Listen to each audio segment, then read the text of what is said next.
All right, live pictures again on your screen. This is Minneapolis on this Thursday morning, a cold morning, and protesters out early after the death of a woman yesterday shot by an ICE officer when they were carrying out their deportation efforts in Minneapolis, and now the tragic response to, one, her death, and also to what we've been seeing play out in a number of cities with the immigration crackdown, ICE enforcement doing their work, and many in the public raising their concerns about how that work is being carried out. Mick Mulvaney is with us, NewsNation political contributor, former OMB director under President Trump. Mick, I want to leave this first just open-ended, your reaction to the events in Minneapolis. Yeah, I guess I'm in the small minority of people in the country who want to wait to see what an investigation sort of turns up. I've seen the video myself. I'm disappointed with both sides, Marni. The governor, the mayor, they're calling it murder and using other vulgarities and so forth, aimed at ICE and the administration. And then the administration coming out and calling it domestic terrorism. There were some calmer voices on both sides of the aisle. I think Tom Homan, the border czar, was unusually calm when he said that he wanted to see an investigation play out here. But look, I don't think most normal Americans will look at this and think it was domestic terrorism.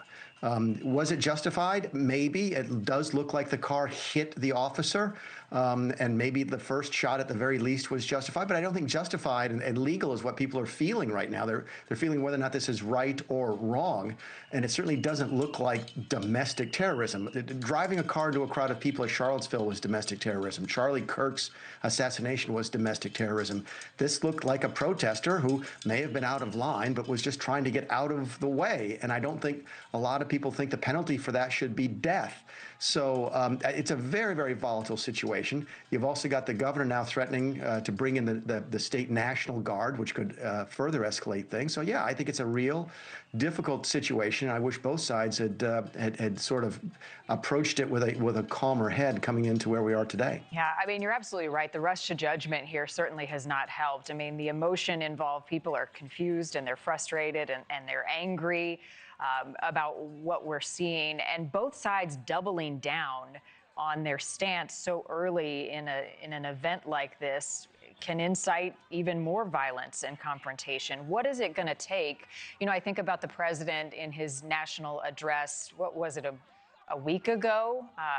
You know, does this moment call for something like that? For you know, rather than wait for Kristi Noem to come out and speak in New York about deportation efforts in New York City, to calm this situation, might it require something more? And how does that conversation happen in the White House since you've been there? Yeah, you know, if I'm in the White House right now, I'm trying to make the case that both sides are sort of talking across each other, and the middle of the country isn't understanding either of them. They don't understand why the mayor and the governor of Minnesota, the mayor of Minneapolis, responded the way they did. They don't understand why the White House responded the way that they did. Because again, they can see the video for themselves. I've seen 3 different angles now. I imagine anybody who cares about this has seen the video of the actual incident.